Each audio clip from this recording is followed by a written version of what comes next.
আমাদের হাতে মা বাপেরা তুলে দেন 1000 টাকা 1200 টাকা মাইনের নয়, মাস গেলে 5000 টাকার ব্যবস্থা আমরা করব।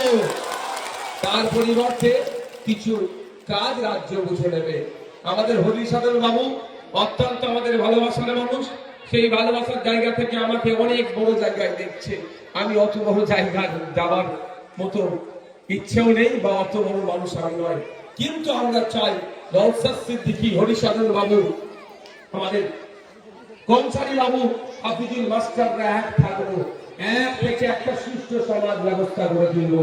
যেই সমাজ ব্যবস্থায় ডিউটিরত অবস্থায় আমার আর্যিকরের তিলোত্তমা বোনকে খুন হতে হবে না, যেই সমাজ ব্যবস্থা গড়ে তুলবো ওই ছোট্ট ফুটফুটে তামান্নাকে কেউ বোম ছুঁড়ে মারবে না, যে সমাজ ব্যবস্থা গড়ে তুলবো আনিসের মতো প্রতিবাদী যুবককে রাত্রে ছাদ থেকে রাতের অন্ধকারে ফেলে মেরে দেবে না, এই সমাজ ব্যবস্থা বন্ধ করে দেব। আমরা সুষ্ঠু সমাজ ব্যবস্থা তুলবো। আমাদের তিলোত্তমা আপনার তার চিকিৎসা কেন্দ্রে অর্থাৎ তার ডিউটিরত অবস্থায় যেখানে ডিউটি করবেন সে তার অধিকার নিয়ে থাকবে। তিলোত্তমা, তামান্না, আনিসের মতো যারা আছে তারা নিরাপদে বিচরণ করবেন, সেই সমাজ ব্যবস্থা আমরা গড়তে চাই। বন্ধুগণ, সেই জন্যই আপনাদেরকে বলছি, আপনাদের মূল্যবান ভোটটা চাই। এই আজকের যে অবস্থা দেখছে, এখানে আমাদের হরিসাধন বাবু আছে, নিশ্চিতভাবে আমার সাথে সহমত হবে।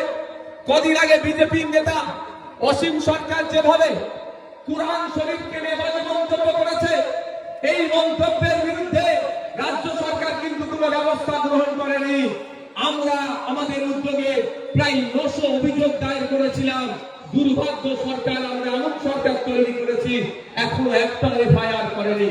কিন্তু রাজ্য সরকারের উচিত ছিল সুমোটো মামলা করে কুরআন শরীফের বিরুদ্ধে তুমি শুধু বলনি, সংবিধানের বিরুদ্ধে বলেছো, তুমি মুসলমানদের মুখে আঘাত দিয়েছো। এইটা এলাকায় সাম্প্রদায়িক দাঙ্গা হয়ে যেতে পারে, অশান্তি হয়ে যেতে পারে।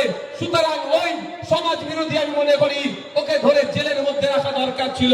সরকার কিন্তু সে কাজ করেনি।